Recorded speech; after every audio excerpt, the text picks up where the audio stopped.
Hello, my friends. Welcome to the Back to Me podcast. I am recording this in the airport in Chicago, and I'm going to have to do an episode about delays in life because I was supposed to be home 24 hours ago. So, all is going well though, but I wanted to jump on and say today we are going to be listening to a podcast with Simeone Fruke, who wrote a book called Slow the uh, um, F Down. And I want to get on and just say to you, if foul language offends you, stop playing this right now and send it to someone who'll enjoy it. Have a listen, and I hope you're having a super day.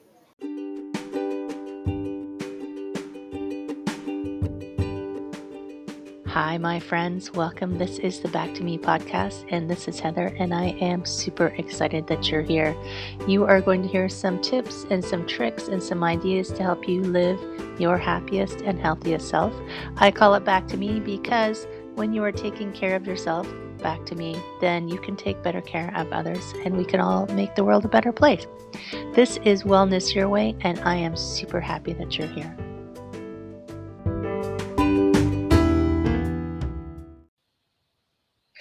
Hello, my friend. It's Heather. I hope you're having an outstanding day. Welcome back to the Back to Me podcast, where we're going to talk, as usual, about things that will make you happier, healthier, etc. Harmony, balance, flow, advice. Yeah. So today I'm talking to Simeone Fruke, who wrote a book, and I'm going to say it. Okay, first I'll say, if you don't like swearing, don't listen to this episode. Stop it right now. Just stop it right now. Okay. Simeon, hi. Hi, how are you doing today? I'm good. And I'm gonna your book. It's funny that I'm hesitating because I do curse. I do have a potty mouth. Right, Simple fucking advice for everyday humans. that's And I correct. thought the title was hilarious because Mhm. people will say what, and then it's a very good kind of hook to get people in. But before we go there, what was the impetus for you to write this book? Where did this The book come from? well, the book came from I read a lot of self-help books, and I think a lot of people do. A lot of people are looking for answers, or sometimes they're looking for direction, or sometimes they're just looking for a glimmer of hope. But with most of the books that I read, they could come off sounding like they were lecturing me, or they were telling me that they had attained this level of gravitas that I'm constantly searching for. And when I wrote this book, it just kind of went back to my roots of where did I get the best advice? And the best advice came from people that were in my life, that were on the same level with me, that understood where I was coming from. Like I said, some of them would drop some F bombs here and there, or just tell me that I needed to pull my head out of my ass. But the real life advice comes from people that talk to you straightforward. And so I wanted to write a book that gave advice, but it's in a kind of very tongue in cheek, don't take yourself too serious way, but at the same time hits on those key components that we really need to find happiness, success, and balance in our life. Right. And it's interesting because I think it's a marketing ploy, Mm-hmm. technique, approach to say, I've achieved this level. And if you want to achieve this level, come with me. Because I've taken lots of these marketing guru people who tell you how to get people's attention. And they say, tell them you're going to take them to where they'll be happy. And I'm like, but I'm not done. Right. But they tell you to position yourself that way. So I like that you are like, screw you guys, I'm just going to do it for real and be a real live human being. Right. And And the go problem with ahead. those people that are at the very top, if they're at the very top, they've stopped climbing. For example, they've stopped growing. And I think any Right. human being that stops growing or stops knowing that there's something more kind of misses out on what life's all about, which is about growth and development. If you think you've got it all, then what else do you have to live for? So take every day growing. And I'll never say that I have all the answers. This book Right. is basically a testament to saying that I don't have all the answers, but the few answers that I do know, I'm trying to kind of share to the people that I want to hear it. Right. And it's true. If you stop growing, you stagnate. Right. And I Mm-hmm. talked to an 82-year-old this week who is getting his, no, 70-year-old, an 82-year-old who's on the podcast circuit, and a 70-year-old who's getting her MBA. So Right. it's like, wow, you go. That's awesome. Yes. And so everyday humans, who would you exclude from everyday humans? The title's kind of tongue in cheek. Aliens. Yeah, the title's tongue in cheek. Even my background is basically outer space, but the thing is simple fucking advice for everyday humans. Okay, and then tidbits of useless knowledge for the rest of us. It kind of implies that if there is an everyday human, that's great, but no one's an everyday human. Everybody in this world has their own unique strengths and weaknesses and mindsets. And I was talking to my wife earlier. I was like, nobody sees the world the same way. You could be an identical twin from that's lived together all your life, but your perspective, which is the internal part of you, how you see the life and how you view the life, is only known by you. And so I think the tidbits of useless knowledge for the rest of us is kind of the key component, meaning Right. that That's the part I you, missed. yeah, you may be simple, and there may be some simple advice that you need, but the tidbits of useless knowledge are for the rest of us. It's kind of like this is for all the people that say they know everything, and that is say they've reached that mountaintop, and this is for everybody else, which is Right. myself and you and anybody else that's on a growth mindset. What are there? There's 8 billion people on the planet, right? I'm sure they Yes, could all use it. And we were talking about, so is it broken into like, I'm sorry, I haven't read it yet. that's okay. I'll I'll be Sure, fully upfront. I haven't read it yet. sure. But how, so is it like a piece of advice and then some implementation? And It's how much advice have you got to packed in that little book there? No, there's a ton of advice. It's broken down into 20 chapters. It's not designed to Oh, be a massive novel that you read over days and days and days. I sometimes refer to it as the toilet bowl reading, that you can sit down and read a chapter whenever you go to the bathroom. And after 20 times going to the bathroom, you've made it to the end. It's so you not, got 3 weeks and you're good. yeah. So three weeks If and you've knocked the everything's whole working book. well. Yeah. If everything's working well, and if it's not, you may finish a lot sooner. So, Right. right. But The Go ahead. Yeah, no, I was going to say 20? the books are very simple. The chapters are very simple, but they're very direct to the point as well. Right. Can you give me an example? Is it giving it Well, away if you give me some advice right now? no, I don't mind. The very first chapter of the book is slow the fuck down. And Oh when you yeah. and so when you look at the parallel of slow the fuck down, the premise that I take it on is we live in a world of instant gratification, that everybody wants it right now, this very second. And so I kind of correlate it to a hamburger, and I think we're all guilty of this. You're driving home from work and you see the local fatty McPatty, and so you say, you know what, I'm going to drive through, I'm going to get that burger, and you eat it, and it's a burger, and it gives you some satisfaction. It may not make you feel very good later, but at least gives you some satisfaction. But it's quick and easy and right there.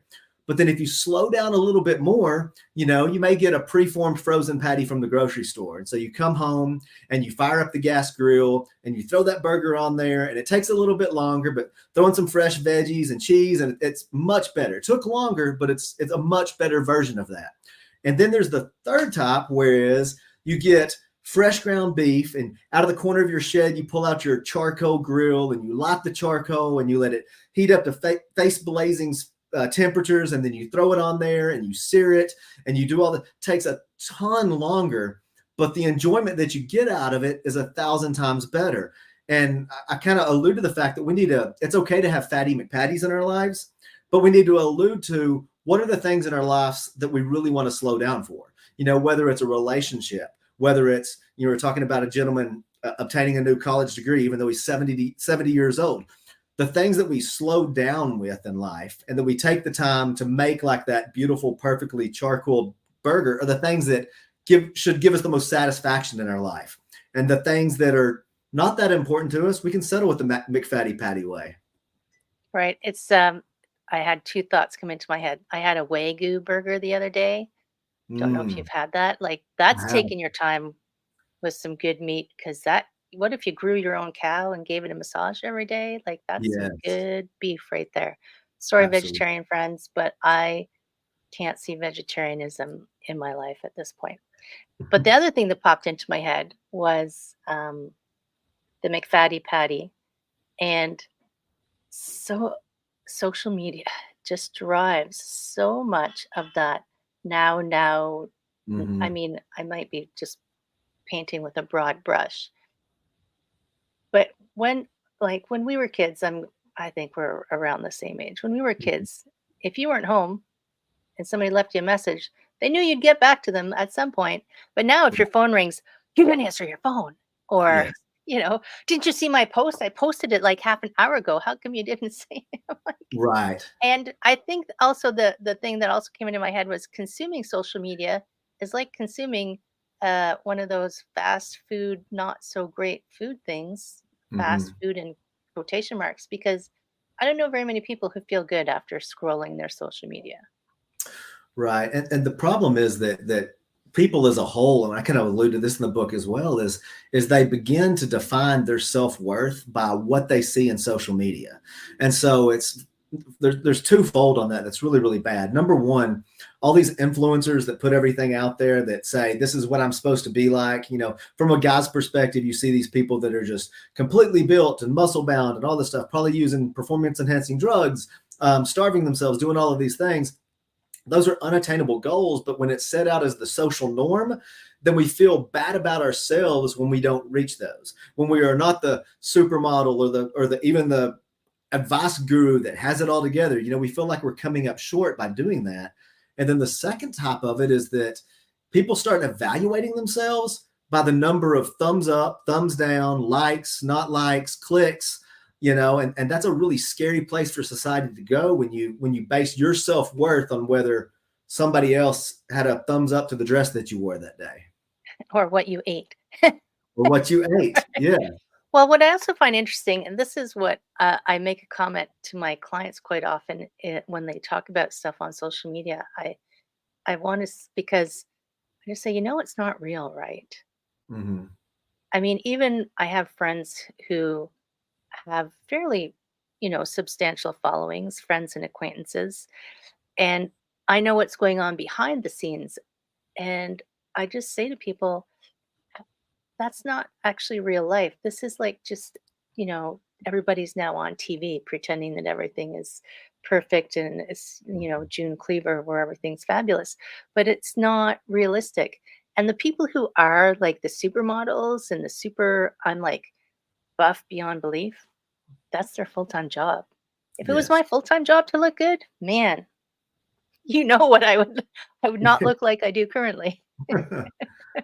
I might have had my hair done instead of just putting a brush through it. But if your job is to be in front of people, then you're going to always have that thing. And when you look at um, like the s- gossip newspapers, they're always Hmm. trying to catch stars who are just looking normal and making them Right. appear like they're somehow failing at being a star. It's like, Hmm. well, that's just what people look like, Yes.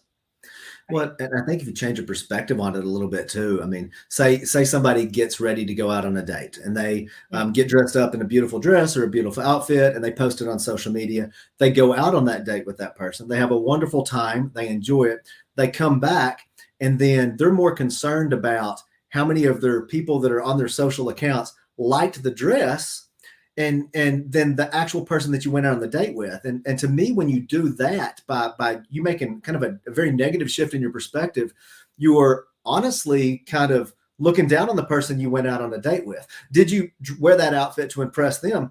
That's who you were going out on a date with. If so, mission accomplished. But if you then get home and you wallow in sadness because nobody thumbs it up or liked or said that your dress was pretty, then you have to kind of evaluate who is it you're trying to go out on a date with. Are you trying to go out on a date with that special someone, or are you trying to go on a date with everybody in the social media influence?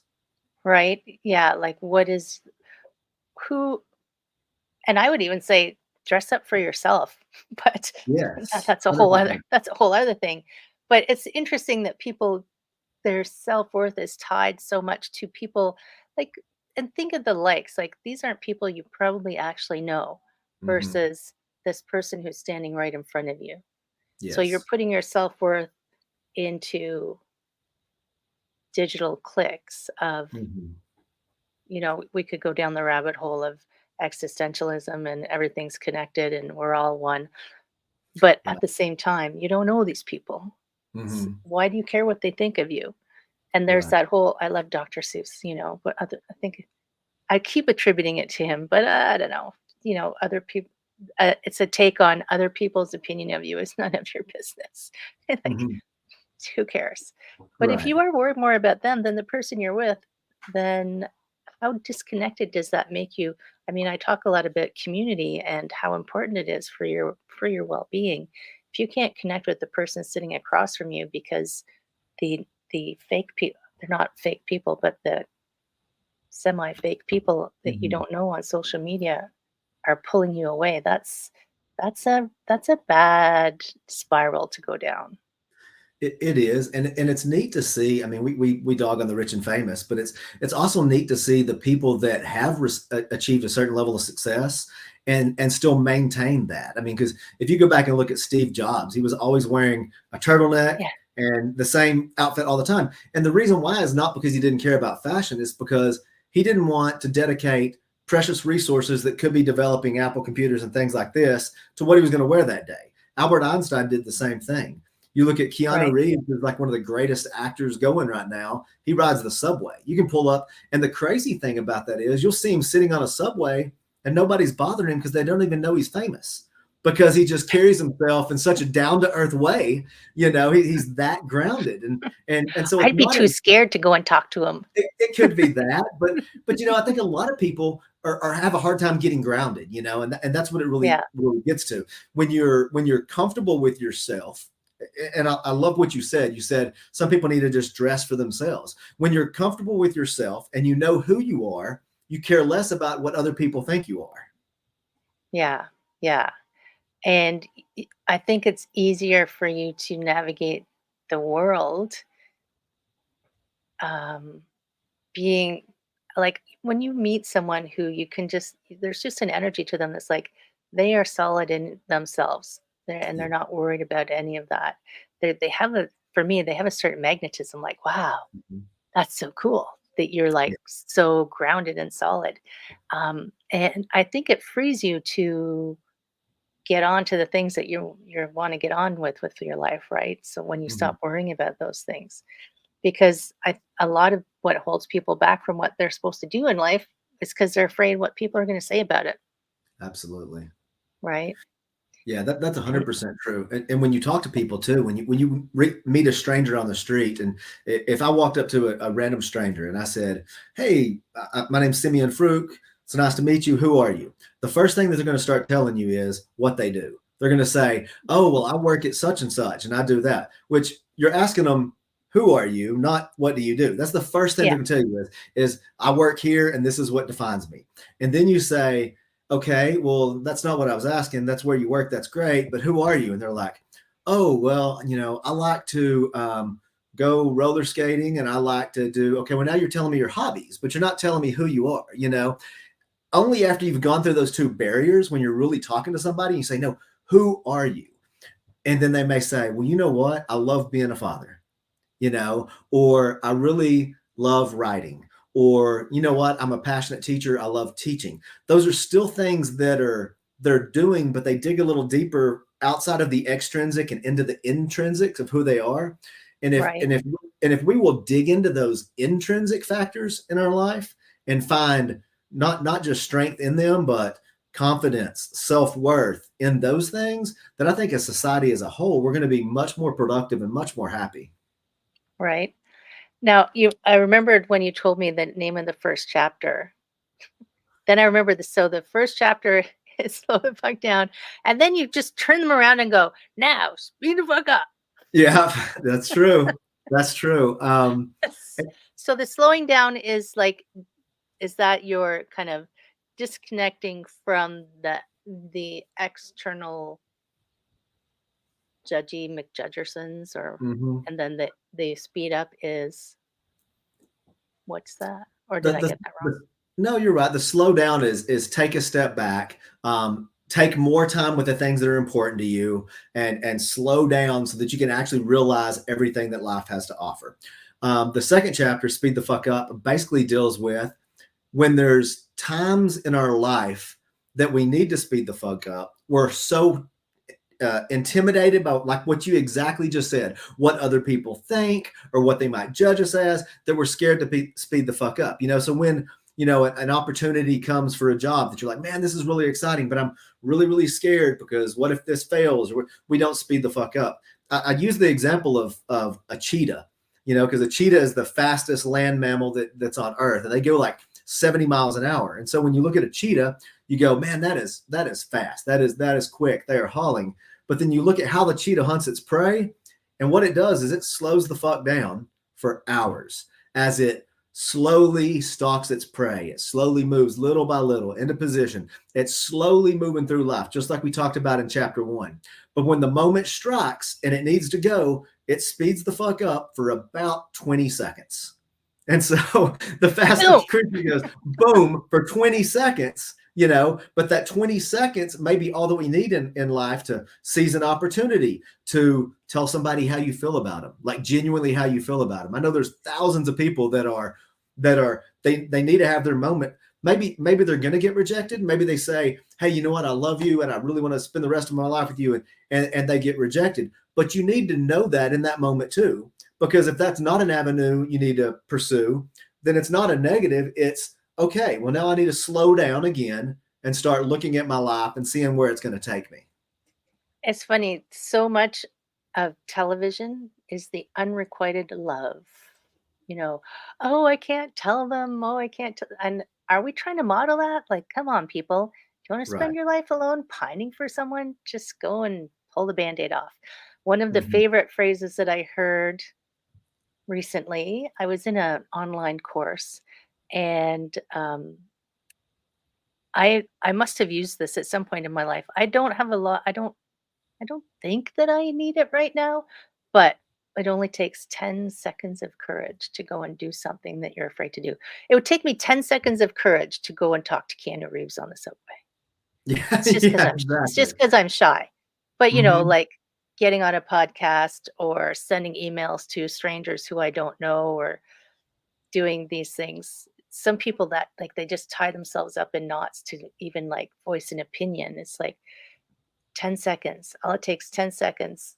She was using the example of you want to pitch your idea to a media company. Just Right. dial the phone number. Once it's dialed, you're committed, Right. and you just go for it. But Yes. to get up and dial the number is that first like is that maybe that's the cheetah moving fast. I'm going. Okay, Yeah. now what do I do? Holy crap! Mm-hmm. Yeah, and that 10 seconds is for everybody. When I first went off to college, I went to college. I went from a very small rural town of about 800 people into a college that was Oklahoma State University. You had like 20,000 people there, and I was miserable. I mean, absolutely miserable at that college. And the reason why is because I had absolutely zero social skills.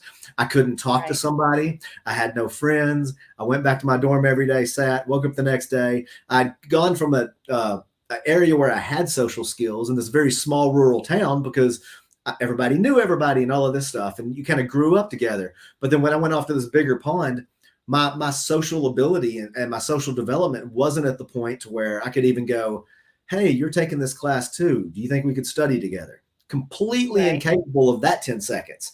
I was completely incapable of saying, hey, do you want to go out and get a bite to eat after class today? I was completely incapable. And so because of my personally inability to take that 10 seconds, I spent a full year off at college to where I was just miserable, and then I had to come back home, and then I had to go to a different college. And to make a long story short, it's people think that 10 seconds is something that you're either born with or you're not born with. It's really not. It's you have the courage to do it the first time, and then you know what, that 10 seconds was really, really, really, really hard. And then next time you do it, it's still pretty hard, but it's a little bit easier. And then the next time, and before long, you find that those 10 seconds that you're taking out of life, they're not taking out of life, they're building into your life. And Right. so, The taking those first one chances is and making those yeah, leaps. the first one's definitely the hardest, and when you do the first one, the thing you should do is go, "Wow, I didn't die. Yeah, that should be the threshold. Yes. Wow, I didn't die. Let's do another one." It's Yes. funny because I had kind of the same experience. I came from, I mean, where I grew up had 20,000 people. So Right. it had a little more than 800. But when I went to university, I went to our nation's capital. I moved to Ottawa where I didn't know anybody. Right. I had one person who I knew who was from my high school, but he was in engineering and I was in Mm, finance. So I only I ever see. saw him, when he drove me back and forth to my parents on the weekends. And it was the first year, oh my gosh, it was because I am super shy. I'm a super shy little person, and I was just like Mhm. hide in the corner. And Right. this is a big scary city, you know. It's like Right. we got to equip these poor kids. Although now they don't even look up. I see crowds of kids all standing in a circle looking at their I got my phone in my hand. It's looking at Yeah. their cell phone. It's like, even at dinner, adults are doing this. I've made a rule when I go out for dinner with people, no phones, not even on the Mhm. table. It's important. Because even if it's on the table, it's got that like magnetic pull to it. Like you just want to touch it. It's like an Mhm. addiction. And it's interesting that we I don't know if they're allowing phones in classrooms, but I don't think that they they can't you can't control yourself if you're Mhm. looking at it every single hour, like even in an hour. Like I've turned off all my notifications on my phone except for people who are important. Right. Their notifications can come through because it pulls you out of your day. It Mhm. pulls you out of where you are in your existence, the Right. now moments, into the digital moments, which Mhm. mm, they have less form. Yeah. I'm looking at the thing behind you, the planet behind you. I was like, Oh, yeah, it's got a good form. that's Yeah. fake too, but so is Y this. yes. Oh, yeah. It's all fake. I like what you said. You take away from the social cue. Like people today, I think, have lost track of the social cues that normally start conversations and stuff. I'm a big science nerd, so I'm always reading science stuff. And I saw, there's people that if they see somebody that's getting sick and throwing up, then it automatically makes them get sick and throw up. And so I saw people that do that. And so I was like, well, my nerdy self said, well, I've got to figure out why that happens. Why does that happen to some people and not others? And the actual reason behind it was a social cue. If you go back hundreds of years, if people were sitting around and they were eating a meal together and one person started vomiting, it meant that there was something wrong or poisonous or endangered with the food. And so if you go back hundreds of years, the social cue was that was everybody. Everybody Right. would pick up on that social cue and unconsciously, subconsciously, they would automatically start expelling whatever thing they had eaten, which sounds disgusting and gross, but it tells you how cued in people were before cell phones, before technology, before all of this. You didn't have, is this person like me or not because they put a thumbs up. It was the social cues are what you had to pick up on. The changing in color in people's cheeks, do they smile from the eyes? Do they smile from the lips? All of these things we're a lot more in tune of. And now you're right. You go to a table of people sitting at a mall eating, and they're all eating and they're all communicating, but they're not communicating with one another because they're communicating with that little box in front of them. Right? It's like, are you with each other? No, you're just sharing the same table. Right. You're strangers. And I was thinking like cues and um, social and maybe you can. I'm not going to blame COVID on this one because it started happening way before COVID. Like just being a good human being. Let's talk about Mhm. everyday human beings. If you say hello to someone on the street in a big city, there's Yeah. like, whoa, whoa, they think you're begging for money or something. Right. Or in traffic, here especially, I have noticed a huge shift in traffic. I know Mhm. sometimes I'm going to cut someone off. I give them a wave. Thank you for not killing me. Does anybody Right. ever wave anymore? Like, Yeah. thank you. Thank you for letting me in. No, Mhm. pleases and thank yous. Nobody says please and thank you anymore. What's up? My Yeah. grandmother told me it was very important. Yeah, we live in a very small community. It's funny that you said that because it's hilarious. When my wife moved to this small community that we live in, I've lived in this area all my life. And when you're driving on your steering wheel, you're holding your steering wheel like this. And so we were driving down the road and we drove past this person and they went, and it's just like a subconscious this. And so we drove past the first person, and I do this, and they do this. We drive on by, and it's almost like a social norm, a social cue norm, you know. And so You we just give drive them a by little another. wave, a little Yes, one finger wave. sometimes it's this, but sometimes it's just this, just real casual. And after passing about the fifth or sixth person, she's like, "Why is everybody flipping everybody off here?" I was like, no, it's not flipping everybody off. It's just like, hey, how you doing? It's just kind of a social cue that's kind of grown in a rural community. But as you get into the bigger cities, you're right. I mean, because I travel all over, and you go to a bigger community, and I mean, I live with those common courtesies of somebody's walking behind you, hold the door open for them. That's just kind of Yeah. common courtesy and stuff. And it's not, or we're all about, like you said, somebody let you in, you wave, let them know that you're thanking them for letting in, but the bigger the society, I think the more it pulls away from those social interactions. And it's kind of just like, is it expected or is it just the way it is? So science nerd guy. So I think there's some study about the ideal size of a like a population, a village is something like 100, Mm-hmm. so that there's enough supports and there's enough community connection. And then once you get beyond that, it becomes more and more complex and harder to manage and more Mm-hmm. stuff breaks down. I don't know if you've seen that study. Have you seen that study? I haven't. I mean, we basically live it. I mean, we live in a very rural area to where, the sense of community is there, but you also get away from, if you want to go to a mall or a shopping center, you're going to drive an hour to get there, Right. but as far as things, everything we're able to meet as far as medical and things like that in this area. But I haven't seen that study, but I'm sure that's Maybe I can't remember if it's 100 or 1,000. It might be 1,000. right. Um, and I can't remember how, maybe that's something else that I'll email you later today Yeah, once I'll yeah, I'd dig it love to out. look into it. 100%. Yeah, because it is like you can see as cities like 20,000 people was a pretty good size. You didn't get into everybody's business. That's where I grew up. You didn't get into everybody's business, but you kind of knew most of the people around the neighborhood. You could Right. recognize when people weren't from there. Hmm. And but then as you get larger and larger, it becomes more and more disconnected. And I think it isolates people more. I was Yes. talking to somebody, I think it was last week's podcast, that we were talking about loneliness and how there's, like in the UK, they've got a ministry for loneliness because Hmm. so many people are so isolated. And Right. as much as we're more connected, like you can find out about it raining, on the other side of the world. I can Yes. talk to someone in Australia, so I can talk to someone and it's tomorrow there, even though it's today here.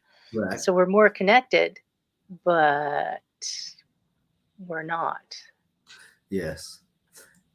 There's a human drive to be. I mean, it's called herd behavior. I mean, it's basically named off of what it is, and herd behavior just says that people want to be with similar people doing similar things. And there's actually a study, and you can YouTube this or look it up. It's hilarious, but it's called the doctor's office beep test. And what they did is Oh, they took, it's hilarious. They take one yeah, patient that's planted, and he's there first, and then another patient comes in and sits down, and then every time they hear a beep, the one person that's planted stands up. And so the first time the guy just kind of looks at him, he's like, "What are you doing?" Second time looks at him. Third time he stands up with him and sits down. And then as more and more people trickle into the doctor's office, you'll see 35 people that are just subconsciously, it's beeping. It's time to stand up. Everybody stands up. It's right. beeping again. Nobody Time to sit asks down. why. Nobody even asks why. They just want to be with everybody else. And that's kind of where that social media thing comes in too. I mean, I think herd behavior is great in some aspects, but in humanity and individualism and who you are, feel free being the weirdo. Being the weirdo is the Right. good thing. Being different is a bonus, to Put me. I your would freak never, on. yes, I would never want to just be normal. Does that make sense? Yes, totally. And I have seen that um, experiment. And what I find super interesting about it is Not that I'm a complete conspiracy theorist or anything, but it's such a interesting way to control a population, Hmm. right? You can get people to do things because they think they're going to get kicked off the island. It's like, oh, if I Yes. don't do this, I'm going to get kicked off the island. So I guess I'll do it. It's like, oh my gosh, really? Yes. Get kicked off the island. Yeah. And it's We, been around. I Go mean, I ahead. think that came about when we evolved, right? Because you needed community to be able to survive because Hmm. we know how hard it is to do everything yourself. Imagine if you had to grow your own food and do your own laundry and build your own house, like all by yourself. There's a Right. reason hermits live in a cave and they're all really skinny and starving Hmm. Oh yeah. because that's hard work. So we need that. We needed that community, but now we've created this crazy world where you can live by yourself, but you Hmm. need that social connection for your mental health. Hmm. And I think we're losing that. Social connection and curiosity as well are things that have kind of driven mankind. Have you watched the movie The Greatest Showman? No. It's about the it's not P.T. Barnum. Who is it about they used to have the circus the with the bearded lady and all of this stuff and Yeah. it's way back then and back then that was absolutely a failure for them. They couldn't get anybody to come in the door, anything like that, and so he said the producer said, we've got to get people in here, and so he had one of his hands. He goes, I'm going to give you 15 bricks. He goes, and I want you to lay the 15 bricks around the block, and I want you to put them equally spaced all around the block. He goes, okay. Came back. He goes, boss, what do you want to do? Nobody's still coming in the doors. He goes, here's what I want you to do. You have to go out there and you have to be silent, but I want you to pick up one brick and I want you to walk to the next brick. You're going to put that brick down. You're going to pick up the next brick. You're going to do that all around the building. You're not going to say anything. People ask you questions, you ignore them. But you do this all the way around the building. When you get to the front of the building, I want you to walk the brick in the front doors. And he goes, okay. And so the guy went out there, true story, guy went out there and he picks up a brick, walks, picks up, people ask, hey, what are you doing? Why are you moving these bricks? Says nothing, ignores them. Two or three more people following. He goes all the way around the front. He goes in the front. They're like, what are you doing? He goes in the front door. The people follow him. The person standing there, it's going to be 25 cents to get in, please. So they pay the 25 cents to get in. They go in and then they see all of these oddities, these weird, the bearded lady and all the little different things in there. Well, the guy walks out with a brick, leaves the people behind, does the exact same thing, walks around. Now more people gather around, they're because it's just that human nature, that curious nature of Right. what's going on and what's happening. But that's the way he became popular, is by having such a simple marketing concept, of just walking around silent, letting it be a mystery. Here's 4 more people in. We need some bricks. Yeah, no doubt. No Right. doubt. Oh my gosh, that's hilarious. Yes. Now, your book, Hmm. is it is it an ebook yet or are you just on paper? It's an ebook, it's an audiobook, it's a hardback, and it's a paperback. It's Whoa, got it look all. at you. Audiobook Yeah. even. Yes. That makes me happy. I'm a big audiobook person I am too, most definitely. because I walk a lot. I walk a lot and that's my jam, audiobooks and Yeah. podcasts. And where do they find their audiobooks and podcasts and or audiobooks and hards and softs and Pretty much everywhere. I mean, you can get it on Amazon, Barnes and Noble, any online bookstores there. A lot of your independent bookstores already carry it. It's been up for about a week on Amazon. It's got over 70 reviews at 4.9 stars right now. Um, nice. yeah, Congratulations. thanks. Yeah, it's been taken off. I appreciate it. It's funny. Almost all of them are 5 stars. I get a few 4 stars, occasional 3 star, and they are the ones that are like, well, it just cussed in it, and I'm like, Yeah. you know, Check the I'm like, title, buddy. don't buy the book if you're offended. It's not intended to be offensive. It's intended to be lighthearted. Don't take yourself too seriously, but at the And same you're trying time, to tell me that you don't that I don't know anybody who doesn't cuss at least every now and then, you know. yes, absolutely. And some people may not, but if you don't, and if you're offended by profanity, please don't buy the book, because I don't want a bad Yeah, review because you didn't know it was right. there. But if you want to get real with yourself, That's kind of what the book's about. It's about giving you ways to find inspiration in your life and to not take life too seriously. If you take life too seriously, I think you're going to be miserable. And just to kick back and enjoy life. That's awesome. I love it. And you know what? I always end my podcast with um, the guest giving me some final words of wisdom. But you've been like sharing wisdom all the time. But do you have a wisdom drop that you haven't dropped yet? I can. People Oh, for often sure. say this. They have to say that in order to get started in life, whether it's in a relationship, whether it's in a job, whether it's in, you have to find what your fuel is. You have to find what's going to spur you to one step or the next step. And when people ask me that, they're like, "You don't understand. Everything's just bad in my life." And I say, "Well, you know what? Let's see what your fuel can be. If I was going to start a fire right now, I could crumble up paper and I could start a fire, and that could be your fuel. I could chop down some trees, have some wood, start a fire. That would be your fire." I said, but the ancient nomads didn't have any of those things. So what they went around and found piles of dried up camel shit. And they used dried up camel shit to light and be their fire. So even if things are going great in your life, or even if things are going really shit in your life, let that be your fuel, but don't let anything hold you back from being the best person you could be and obtaining the dreams that you've always wanted. That's awesome. Yeah. And I'll tell you, I spent several months in India where they burn a lot of cow dung and it smells bad. It But does. man, it warms a house when you need it warm, right? It does. It does. So that's that's the Simeon Fruke make lemons from lemonade. That's the version Build of your it. fire with camel shit. That works. That's awesome. Uh-huh. Oh my goodness. So definitely thank you so much for joining me. Of That was course. awesome. Thank you for having me. I feel like there's still more to know. So after I read the book, we're gonna hook up again. Yeah, Um, I'll be happy to come back. yeah, friends in podcast land, share this with people who won't be offended by swearing. And if you don't like it, don't review it. Yeah, there you go. That's the way it Right? works. Uh-huh. But if you did like it, give us a review. Go over and check out all of the forms of the book. I know people who buy the audio and the hard copy and the soft copy because they like the hard copy on the shelf. They like the Mhm. soft copy to play with, and they like to listen to it while they highlight the soft Yeah, copy. that's true. So those are definitely book of files. I don't know what Mhm. they're called. I think that's exactly it. Okay, book of files. So, podcast land. Until next week, keep it real, my friends. Have an amazing day. Take care. Mwah. Thank you. Bye. Bye.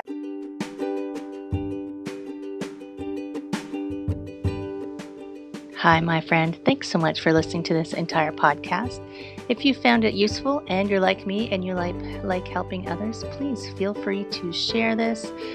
Give it a like, give it a comment. If you found something useful in it, there's a chance that someone else will find something useful as well. Also, if you have any questions at all, I can absolutely help and I would love to help. You can email me at heather@prosperityflowcoaching.com. If you want more of this awesome content, you can follow me on Instagram, Heather Stewart Coaching. You can follow me on Facebook, Prosperity Flow Coaching. And I have a personal request. I want to help as many people as I can with these podcasts. And if you could give me a review, hopefully a good one, if you could share, if you could send this out into the world, I would truly appreciate it. I hope you have an amazing day. And I hope that you find your way to wellness by getting back to me. Take care, my friend.